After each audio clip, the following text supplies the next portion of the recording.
সিলেটে বিএনপি নেতা আফম ও কামাল হত্যা মামলার এজাহারভুক্ত এক আসামিকে গ্রেফতার করেছে পুলিশ। গতকাল মঙ্গলবার রাতে তাকে গ্রেফতার করে বিমানবন্দর থানা পুলিশ। গ্রেফতারকৃত কুটি মিয়া সিলেট নগরীর বড়বাজার গোয়াইপাড়া এলাকার মৃত নূর মিয়ার ছেলে। কামাল খুনের ঘটনার মামলায় কুটি মিয়া এজাহার নামীয় ৫ নম্বর আসামি। গ্রেফতারের বিষয়টি নিশ্চিত করেছেন সিলেট মহানগর পুলিশের অতিরিক্ত উপকমিশনার আজবাহার আলী শেখ। তবে কোন এলাকা থেকে গ্রেফতার করা হয়েছে তা বিস্তারিত জানায়নি পুলিশ।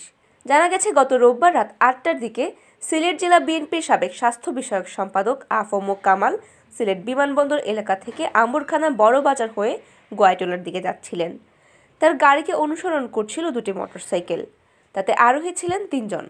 পরে আরেকটি মোটরসাইকেলে থাকা 2 ব্যক্তি বড়বাজার ১১৮ নং বাসার সামনে কামালের গাড়ির গতিরোধ করে। পরে তাকে এলোপাথারি ছুরিকাঘাত করে খুনিরা পালিয়ে যায়।